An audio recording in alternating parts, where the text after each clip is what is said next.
This video is sponsored by Normandy 1998, Ash, and Team Valor. Our story resumes a mere 10 days after Ash beat Tower Tycoon Palmer in order to complete his Frontier Challenge. Now we find him, along with Barry and Caitlin in the Kanto region, as this has been the place Ash had chosen as the site of his and his dad's battle, specifically the Bolted Deadlock Ruins, since this is where he met Meltan, and the two became partners. So if this is to be the end of this particular journey, he can think of no better place for it than where it all began. And so it is that after parting ways with Paul and even dropping off in Sunnyshore's City to challenge for his final badge, the Battle Pyramid had made its way to a scarcely explored area of one of Kanto's Sevi Islands which houses the ruins, with Ash being granted all the time he needs to prepare, as both Scott and Brandon agree that they want the boy at his best. Making the most of this, Ash decides to spend this time relaxing, exploring, and playing with his Pokemon team, sometimes even going off with all 7 of them so they can delve the depths of the ruins, now having the confidence and proficiency to lead an expedition all his own rather than relying on Brandon, with he and his friends traversing the Chrome Pokemon's ancient labyrinth of a home, with the skill of seasoned adventurers. It is in these expeditions that Ash has what he perceives as the most fun and meaningful moments with those precious to him, such as the time he spends reminiscing with Meltan about their first meeting, and how the Hexnut slime helped him find his way over the ruins when he first got lost, when Barry joins him for a trip through the ruins, only to spend the whole time sulking about Ash always showing him up, even doing so now by challenging the freaking Pyramid King, instead of becoming a frontier brain with him when they're supposed to be rivals. Thankfully, once he has gotten that grievance off his chest, Barry reverts to being more than supportive of his best buddy, offering to help him train, with it not taking long before Caitlin joins in, both for the practice battles and the excursions, with it being just like old times as the trios explore battle and camp under the stars. However, even with this familiarity, Caitlin can't help but note how much has changed, with the most notable shift being in Ash, as through her telepathic gifts, she can see his psychic aura, which is now so much like Brandon's, having lost that sparkle of a novice, but in its place gained a bright core that radiates strength and wisdom. This is the aura of a king waiting to ascend. After their fair share of exploring, Caitlin and Barry decide to head back up to the Battle Pyramid, since the two of them have had more than their fill of ruins, unlike Ash, who has come to enjoy the area as much as Meltan, going so far as to suggest building his own battle facility here. As they go, Ash asks his friends to deliver a message to Scott and his dad that tomorrow is the day so they should get ready.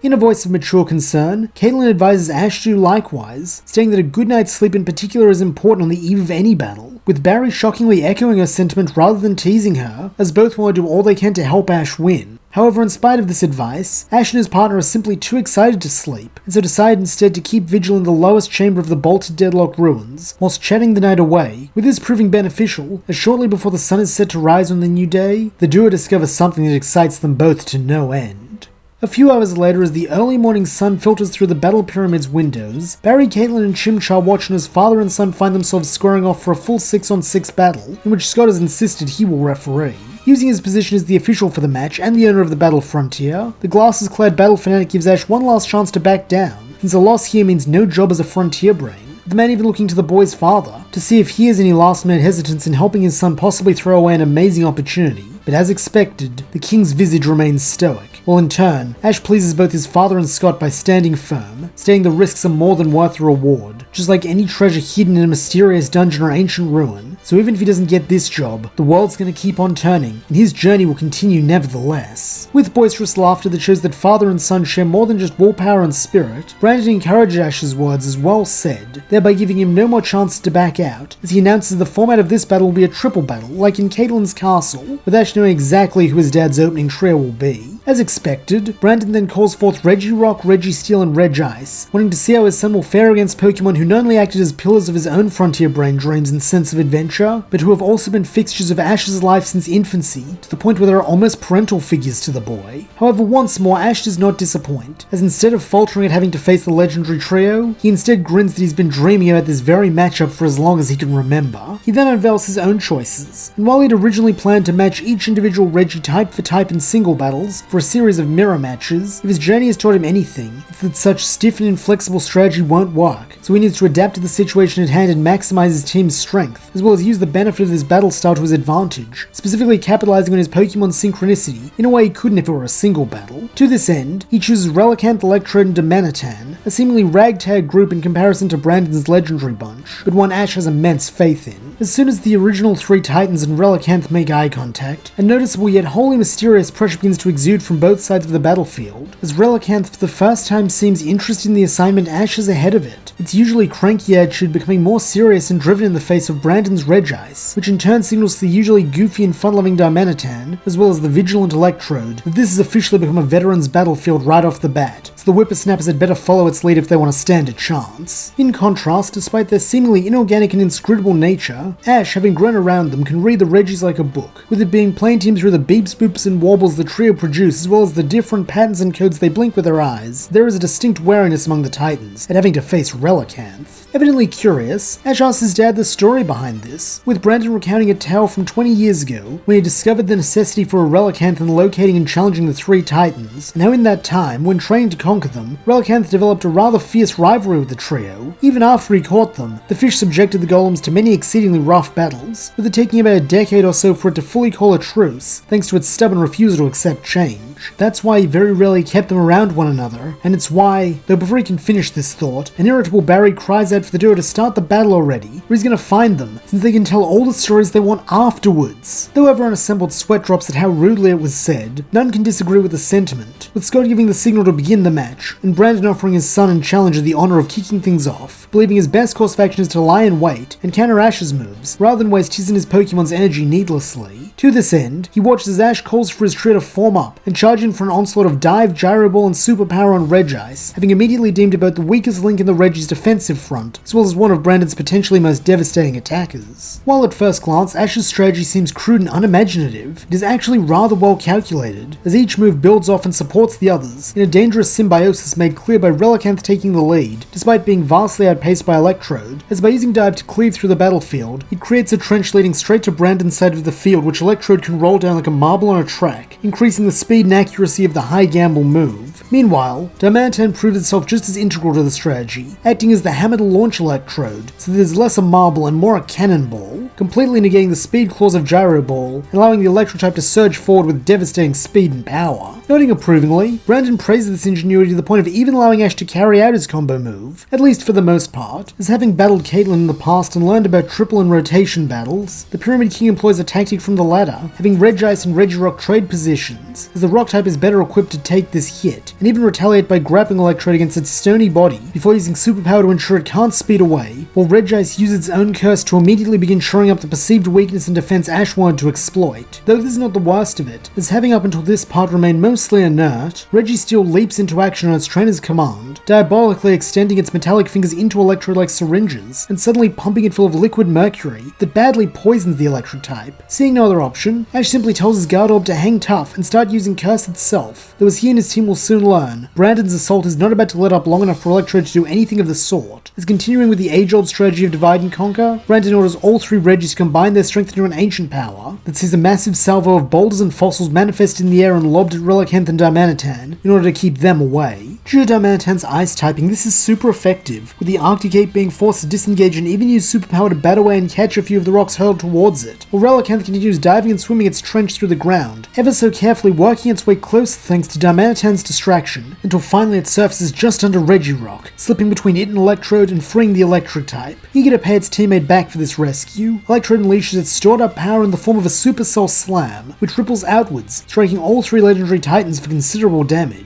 Seeing how much energy this move is expended, Ash next tells Electrode to use Rest, having Relicanth roll it back towards their side of the field, though proving they are far from out of the fight, the Titanic trio suddenly perform a seemingly impossible trick by creating a pyramid, with Regirock and Registeel each taking one of the lighter Regice's arms in order to launch it up onto their respective shoulders. This is not only for show, however, as now their ally is off the ground, the Rock and Steel type unleash a joint earthquake, which tears up the ground, evidently in the pursuit of a knockout or three. Thankfully, Ash has a plan, having Darmanitan quickly cover its allies' escape with a powerful snowscape, which narrowly manages to obscure Relicanth jumping with Electrode out of the trench to dodge the combo attack, while Darmanitan ambitiously rolls the fossils it caught earlier into snowballs, which are hurled back at the Regis for another impromptu attack. Unfortunately, Ash isn't the only one who can snatch victory from the jaws of defeat, and so from its position atop the Titan Pyramid, Brandon has Regice unleash an avalanche empowered by Snowscape that seems to overwhelm Darmanitan and its army of loaded snowballs, with both all too quickly being buried beneath the snowy deluge. challenge. Meanwhile, having completed its task of rescuing the still sleeping Electrode, Relicanth now takes the role of main attacker back, summoning its own ancient power, which in contrast to the joint one mustered by the three legendaries, appears as a stampede of ethereal extinct Pokemon that charge to overwhelm the Regis, seeing all three desperately combine their power once again to try and match the original Titan Slayer. This results in Relicanth achieving an Omni boost to all its stats, while on the opposing side, Regirock receives the same, with this prompting another formation change, this time into a wedge, with the rock type at its point, as suddenly, Brandon shifts his battle style to a proactive one, ordering the trio to continue using ancient power until they run out and overwhelm Relicanth, though here it is age before beauty that Brandon and his legend should be worried about, as at that moment, the battlefield heats up as sparks fly through it, signifying Electrode has awoken and Darmanitan has achieved its Zen mode. In celebration of this, Ash seemingly repeats the plan to gang up on one of the Regis in hopes of breaking the trio's unity, with a Fire Blast being intended to roast Regice and Steel, if not for the current formation already being perfect for having Regirock tank the burning Kanji. However, when the rock golem goes to snuff out the flames, it quickly finds itself catching a large round object, which sends it crashing back into its brethren, as it's revealed to be none other than a frozen Electrode, who had hidden in the heart of Darmanitan's blast as a secretive second explosive, with the slyness of the trick causing the orb to smirk deviously as it shatters its icy shell with Supercell Slam, and in the process, takes one for the team, as its energy finally gives out, triggering a point-blank aftermath explosion, which hits all three of the tightly packed Regis, blowing them apart. Following this gambit, Brandon's golems are still and silent, with Ash barely able to contain himself at the thought that he actually took out three of his dad's strongest Pokemon at once. That is until a chorus of beeps and flashes signify that all three are still able to battle, with Brandon demonstrating this, as he orders combined ancient power before Ash can sub in a replacement for Electrode. However, it seems Relicanth has something to say about this, as it meets the move with its own again in a fitting deadlock of equal power, which causes Barry's jaw to drop to the floor in further disbelief that Brandon's tall tales about the fish were all true. Meanwhile, Darmanitan attempts to establish its own legend, as it adds to the stampede of primordial rock energy on Ash's side with a chilling blizzard so cold it almost seems to burn, while burying the three Titans' stubby legs in snowy slush to slow them down and enable Ash's swap. Considering the conditions of the battlefield, there is only one choice, with Ash summoning Zoroark, who takes well to the frigid climate, as it resembles the ancient Hisuian tundra that once served as the Baneful Fox's home. On Scott's call to begin again, Brandon wastes little time in having the Regis regroup, but instead of waiting for Ash to attack and set himself up, the Pyramid King takes the offensive this time, seeing him suddenly order Registeel to cut a path with Heavy Slam that its brethren can follow behind, even helping to propel it by each grabbing an arm and slinging the steel type forward, so that when it comes in for impact, it is with enhanced speed and force. However, here Ash steals his dad's battle style right back, as he waits for Registeel to get close before ordering a combo attack of Fire Blast from Darmanitan, while having Zoroark use that move whose name he'd never known until his father recently revealed it to him, Bitter Malice. As a result, the red flames spewed at Registeel's charging form are suddenly transformed into ghostly black ones that actually burn cold, resulting in a chaotic shifting between extreme temperatures that threatens to either burn or freeze the living mass of metal due to its high conductivity. To make matters worse for Brandon, Ash then has Relicanth join in with a yawn, though it is not aimed at Registeel, but instead at the blazing Kanji. As being a concentrated gust of wind, it serves to feed the flames, making them larger and stronger, to the point where they are more powerful than even a legendary Titan can endure, with Registeel being engulfed in black flames and promptly deemed unable to battle. Returning the Titan of Steel to its ball, Brandon shocks everyone by choosing not to make a substitution, instead accepting a 2v3, since he believes that as it stands, despite the seeming disadvantage, it is in the best interest of his second squad that he leaves them all equally fresh. Accepting this decision, Scott orders the battle to resume, with Ash doing all he can to break through the other two walls of his father's fortress-like battle style. Thankfully, his time with Barry has provided Ash the much-needed scope of view to see that he shouldn't be reckless, as even with the numbers advantage, the odds are still stacked against him, so for now he'll play it smart, ordering a repeat of the new Yawning Bitter Blast combo on the likes of Regice, who surely will be downed by it as well after the prolonged battle. However, refusing to make the same mistake twice, Brandon has Regirock position itself between the creepy flames and its icy brother, allowing Regice to easily slide past it through the quick melting slush to unleash a devastating avalanche, empowered by the now fading effects of Snowscape. As the only member of Ash's team able to react without breaking up the attack now holding Regirock back, it falls to Relicanth to defend the younger fighters with ancient power, which sees both it and Regice struck hard, hampering the loose formation of both sides, and revealing to Ash all too late the invitation to engage in a 3v2 was a trap, as once the combo move employed against it begins to falter, Regirock resumes pouncing into the fray, and slams itself into Regice and Relicanth, resulting in a large pileup with Darmanitan and Zoroark as well. Having Ash's Pokemon right where he wants them, Brandon then orders the Rock Titan to finish things off with an explosion, in a mirror of Ash's earlier move with Electrode, which sees the battlefield suddenly transformed into a shaking white void that for a moment has no sound, only for it all to return a split second later in a huge boom, as the psionic barriers protecting the trainers and spectators make themselves known, in protest to containing the force of the blast. When visibility returns, it is absolutely no shock that the battlefield has been cleared, as while Regirock and Ice are down, so too are Relicanth and Darmanitan, with the likes of Zoroark actually being nowhere to be seen to Ash's great worry. That is until the shadowy fox reconstitutes itself from the wayward smoke of the explosion floating around Ash's side, a clearly shell-shocked expression on its pale face, despite the fact a normal type move like explosion can't actually harm it. Seriously, Brandon asks his son how he's enjoying the battle so far, as Ash returns his downed Pokemon, now brought to his last 3, with the only reason he doesn't have just 2 being the fact that he was lucky enough to have a ghost type on the field. Nonetheless, Ash earnestly replies that this is the most intense battle ever, so obviously he's having the time of his life. Taking on Regice, Regirock, and Registeel all at once was a dream come true he wouldn't trade for anything, and now he gets to face Regieleki, Regidrago, and even Regigigas. Seeing his son's delight, Brandon smiles warmly, unable to disagree, and once again nothing but proud Ash is pushing himself to be his best, and so not wanting to deny him the challenge he craves, the Pyramid King brings forth his remaining golems, with Regidrago and Regieleki being tasked with guarding Regigigas, as Brandon informs Ash that this has now become a test of the bonds he's formed with his newest legends as well. In response to this, Ash readies his last 2 Pokeballs, instantly calling for Garchomp, since it has prior experience in nearly this exact situation and has come to work well with Zoroark. This is a choice Brandon praises, though he does admit that Ash likely made a mistake by attempting to go into this battle matching him type for type, since had he used Chimchar rather than Darmanitan, he could have taken advantage of Registeel and Regice's shared fire weakness far sooner, and pairing it with Meltan, and especially his strongest Pokemon in Garchomp, would have given him a way to better have his Pokemon synergize to cover one another's weakness, and put pressure on his first team of Titans. However, Ash respectfully disagrees with his dad, stating his assessment would be entirely correct if not for 2 important factors. First, the 3 original Regis no longer serve the same role as the cornerstone and shared aces of his dad's team, as they did back when he rounded out the rest of his squad with Pokemon like Solrock, Dusknoir, Ninjask, and of course Relicanth. Now he is the king of the Regis, with a team built around supporting his new ace, which is Regigigas. At this accusation, Brandon likely smirks, having known Ash would easily figure this out from his time battling alongside and serving as a guard for the continent-moving Titan. But curious, he asks what his son's other reason to refute his assessment is. Smiling wider as he clutches his final Pokeball tight, Ash simply responds that the second flaw is that Garchomp is no longer his strongest Pokemon, as he orders his starter to come out and join him. Though what emerges from the ball is not the goopy little hexnut-headed runt Ash began his journey with.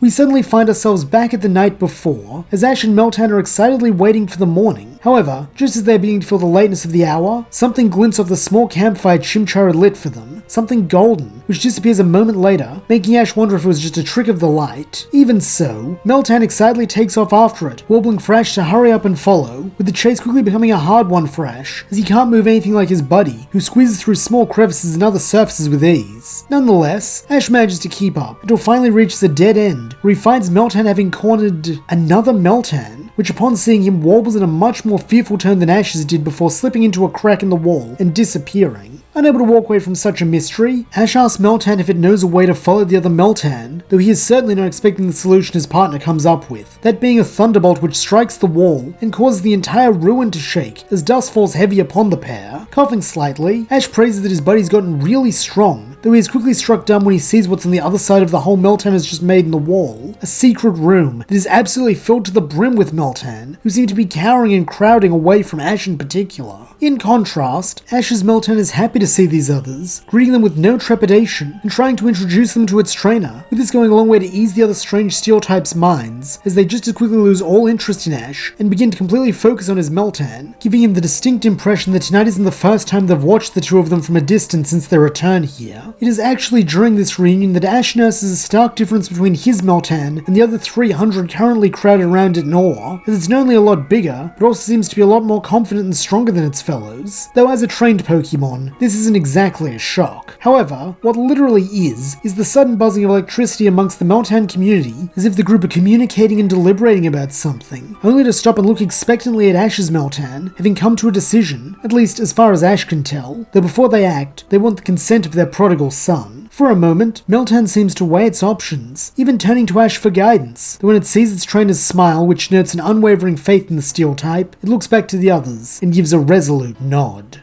Back in the present, we see the result of this decision, that being the absorption of the other Meltan, causing it to evolve into something entirely different, Melmetal, a hulking steely behemoth standing nearly as tall as Regigigas. Seeing Ash's play, Brandon at last understands that his goal was always to save his oldest and strongest Pokemon for the back half, since that way, he would have the experience advantage, while Brandon would be using his newer Regis. Truthfully, the Pyramid King is impressed, as on top of being a cunning and bold strategy, it also required patience and forethought to carry out, two traits he's pleased to see his son has mastered during his time away. So now the only question is who can bring the most out of their Pokemon in this final clash. Giving his son a proud smile, Brandon offers him the first move once again, something Ash is happy to accept, as he attempts to adapt his father's Titan tactical formation for his more aggressive battle style, seeing Melmetal and Zoroark sync up at Garchomp's flanks, while the aerodynamic Drake crouches low to build up power in its muscles as draconic energy begins to leak off of it, for what will surely be an outrage backed by its teammates. Wanting to preempt this, Brandon takes the opposite formation, and having Regidrago and Lecky band together in front of Regigigas, before combining their efforts into an ancient power that will act as both a barrier and bombardment, similar to how the first team used it. However, despite this, Ash's crew holds strong in the face of danger, even braving a few fossils and stones reaching them before Garchomp takes off in no mere outrage, but the species' signature Dragon Rush, seeing Garchomp's clawed wings extend as it's cloaked invisible power that sends it tearing through the air with reckless speed. Meanwhile, Melmetal and Zoroark add their own contribution to the attack, a roaring thunderbolt from the Steel type, which thanks to Garchomp's ground immunity merely adds a crackling golden aura to the Shark's charge, which is contrasted beautifully by Zoroark's bitter malice, stacking on a cold necrotic black flame. With this added power, Garchomp is easily able to break through the ancient power barrier, reducing it to a shower of sand, before colliding with Regidrago, eager to begin their rematch, and settle the inconclusive rivalry started in the split decision ruins. Unfortunately for Ash, Brandon's guard holds strong even in the face of this assault, as the Dragon-type Titan clamps its maw shut to use Protect, while its electrified partner zips forward to punish the Landshark for straying too far from Melmetal and Zoroark with extreme speed. However, as Brandon and his Pokemon will learn, Ash's team are not as isolated as they might appear, since during the chaos of the initial clash, the old Scourge of Hisui was given a great opportunity to shift its body into smoke and ride alongside Garchomp in secret, meaning when the world's fastest Pokemon attempts to abuse that speed against Garchomp, a well-timed Shadow Sneak sees it interrupted, as Zoroark manifests between Garchomp and Regieleki, tanking the hit and taking no damage due to it being a normal-type move. This in turn leaves Regieleki vulnerable for a vicious counterattack at center mass, strong enough to break one half of Brandon's guard formation, while Garchomp simultaneously employs an outrage to grapple Regidrago, turning its protective shell into a prison, while exposing Ash's true target, the now defenseless Regigigas. Knowing he doesn't have a second to waste when battling a resourceful opponent like his dad, Ash tells Melmetal that it's time to show everyone its legendary power, as he orders it to race down the field and unleash a double Iron Bash with everything it has. Rumbling determinedly as a glare forms in its floating inorganic eye, the Hexnut behemoth then begins to charge with limber strides enhanced by its fluid legs, which sees the distance between the Titans close at a remarkable speed. Then, when it's in range, Melmetal begins to spin while extending its hexagonal fists, ready to take out Brandon's king once and for all. That is until Regigigas lurches to life and attacks. And while its slow start has significantly weakened it, the progenitor Titan still has enough strength to use knockoff to deflect the incoming hit, as his gargantuan dark energy coated palm strike intercepts one of the massive slabs of metal heading for it, only to be shocked as Melmetal's mostly liquid body offers no resistance, and instead continues to pivot, allowing it to deliver at least one steely lariat, which is strong enough to send Regigigas skidding back towards Brandon, revealing the safety barriers once again. Wanting to keep this pressure up before Regigigas can recover and wreak the same kind of havoc it did in the split decision ruins, Ash orders his three Pokemon to maintain the divide and conquer strategy, seeing Garchomp continue to hold Regidrago in check as it tries to break free, while Zoroark pits its speed against Regieleki by using its ability to shift into smoke to both avoid attacks and speed itself up, making a thorn in the electric type's buzzing side. Unfortunately, while Ash's Pokemon are strong, there is a reason the Regis are beasts worthy of legend, with them finally managing to disengage when they see Regigigas be struck by a second double Iron Bash from Melmetal, as if the sight of their liege peril has given them strength. Recognizing his chance to turn the tide, Brandon shifts tactics by simply ignoring the physical distance between his Pokemon and having them combine their power for Zap Cannon and Dragon Energy, named not Zoroark and Garchomp, but Melmetal, whilst having Regigigas disengage as far as it can before using Rest to recover the damage it just took. However, having seen a similar opportunity, Ash does not have Melmetal run, instead telling his partner to use its morphing metallic body to redirect the light and energy of these two attacks into a concentrated beam aimed at Regigigas. While this does not mitigate the damage Melmetal has taken, win, it does at least ensure the colossal Pokemon shares its pain, with both Pokemon looking worse for wear in the aftermath of this attack. Knowing that their aces can't take much more of this, father and son both urgently call for rest, seeing Regigigas and Melmetal share as tense a glare as two massive monsters with their traditional eyes can, before they subsequently fall into deep meditative states of sleep. Meanwhile, both King and Challenger attempt to make use of this massive shift in the battle's dynamic to clear away as many of the other trainers' Pokemon as possible, since now is their best chance, while their heaviest hitters are sleeping. Unfortunately, Brandon receives an advantage in this endeavor, as Garchomp has finally fallen prey to its own outrage, growing confused and leaving it vulnerable for a Dragon Energy. Desperately, Ash cries out for his team to swap opponents, hoping to shield his Drake from what may well be a match-ending blow, and rising to the occasion in a match of skill and sheer luck, Garchomp and Zoroark manage to pull off this maneuver, with the befuddled Garchomp lurching just out of the way of the blast, while at the same time, Zoroark disappears into smoke, just as Regieleki had been about to strike it. This leaves the two Titans vulnerable, as they have both committed fully to their attacks, allowing Garchomp to keep up its momentum and ram into the Electro-type with a super effective bulldoze, while Zoroark appears right in front of Drago to slash at its exposed pink body. This switch proves beneficial to Ash, though not to the point one could call it decisive, as now the battle has become a tense tug of war, marked by the ticking of time as both trainers wait anxiously for their powerhouse to awaken, while dreading the outcome if it's the others who rises first. All the while, the battle in the center of the field reaches its frenetic crescendo, as Ash's veteran pseudo-legend and ancient variant prove themselves a true match for the legendary power of Brandon's rookie Titans, giving and receiving hits with all their might. Then suddenly, 8 eyes spring open, as Melmetal and Regigigas awaken at the exact same moment, though this is not the only change, as having at last been freed from slow start, the original Titan visibly brims with its full unfettered power, which Brandon orders to be unleashed. Truthfully, he is sad that it has come to this, as it seems a poor way to repay Regieleki and Drago's efforts, but having acknowledged Ash as his equal, the Pyramid King knows he will be toppled unless the board is completely wiped clean. In response to this order, Regigigas lets loose the most powerful Hyper Beam all assembled have ever seen, with Ash doing the only thing he can think of, and having Melmetal mirror the move, revealing that it has transformed its Thunder Wave into a blast of untamed normal-type energy, with the hope being that this can match the strength of the progenitor Titan. As the twin Hyper Beams collide, it is impossible to tell whose is more powerful, with it taking Caitlin's full might as a Psyche to reinforce the barriers around the battlefield, so that the devastation does not spread to the entire pyramid. Seeing the strain this is putting on his friend, Barry tries to encourage her in a tone of concern, though refusing to be underestimated. Caitlin chides him to focus on Ash for now, and even demonstrates an advancement in her abilities by teleporting away all the dust that was kicked up by this beam struggle in order to reveal the outcome of the clash. Unsurprisingly, having been at ground zero, Regidrago, Garchomp, Regieleki, and Zoroark have all been rendered unable to battle, while on Brandon's side, a shaky-looking Regigigas stands immobilized as bioelectrical backlash buzzes around it, forcing it to recharge from the Titanic attack. Meanwhile, on Ash's side there is nothing but a few horrific-looking piles of metallic gunk that cause those watching to collectively inhale, fearing the worst. Though thankfully, after a moment, these begin piecing themselves back together to reveal Melmetal in the same worn-out state as Regigigas, with Ash being more than grateful for the nature of his partner's body,